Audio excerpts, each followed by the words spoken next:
Last month I was put in a psychiatric hospital for the 13th time in a matter of 20 years. I have made a lot of comics to help me cope with my time there. And one of them was a comic, a 12-page comic I made that was critical of the attitudes and practices towards the mentally ill or the neurodivergent. When my hospitalization was done, all my possessions were returned to me except that one item. I don't know why. They said it was lost, so I don't know if it was lost or if it was lost. But it's very telling.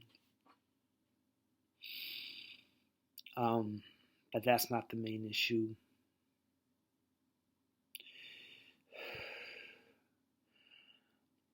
Mental health in America, the system, everything connected to that system is a nightmare. A lot of it, not all of it hinges on money, resources, connections, and every so often kindness from people who care. When you have a mental illness, you cannot go it alone. You just can't. You need help. And God help you if you get the wrong help. God help you if you have the wrong friends. You try to do what you can to be proactive, but you're oftentimes at the mercy of people who are in charge of your meds or anything else, even if you're not doing well, your housing, whatever. Because there are three main things that happen if you have a mental illness. You can try and go about your life like a normal person. If you can, God bless. Hold a job, have a family, all that. If you're less functional, you end up on disability. And if you're fortunate, you get in public housing. And if you're not so fortunate, you have no disability, you have no public housing, you're out on the street. If you have family and friends that care about you, that's a lifesaver. And if you don't, well, the last option about being on the street again. A lot of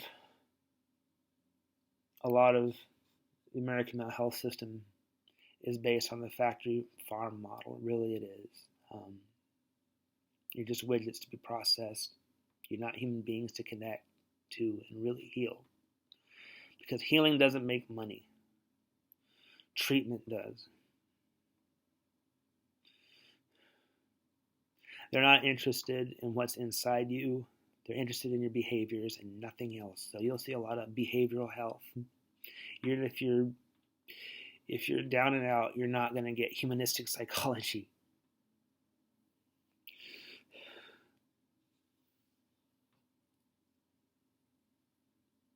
For the first time in my life, I was tempted to do drugs, marijuana. I'm so fucking miserable. And there are not a lot of options. Meds can cost a fortune. They can have horrible side effects.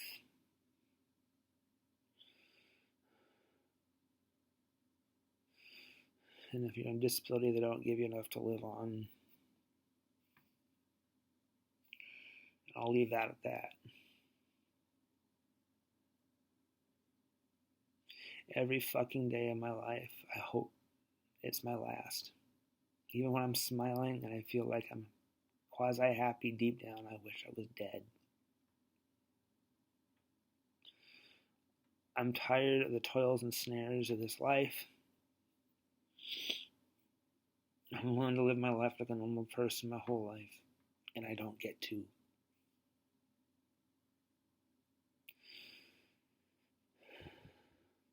But this isn't my story alone. This is a lot of people's story in this country. I I can't speak for other people in the world, but in this country. And the bottom line is the bottom line. And the only argument I can make, and other people have tried to make it, is that kindness is cost effective. If you can't do a good deed for the sake of doing a good deed, do it to save money for the American taxpayer. Emergency room visits cost a lot of money. Incarceration costs a lot of money. It's cheaper to give them many houses and medication than it is to go through that system. They should teach mental health education in schools, but I guarantee you every crank on the radio or on Fox News, if you want to see my political bias is going to scream mind control. So that's not going to happen in this country either.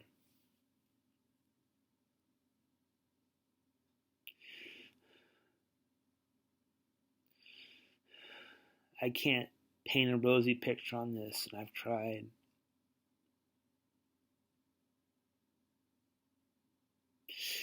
I don't know. I could go on and on about this, but people like me being raw and real. This is raw and real as I get. I'm real tired. I'm physically exhausted. I get poor sleep. I had to take heavy drugs just to get 3 or 4 hours sleep a night. This is not a world I want to live in, or at least not a country I want to live in.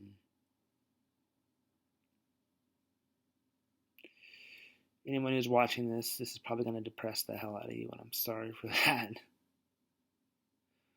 But this is real. So, this is a slice of life. This is my life. Have a good day.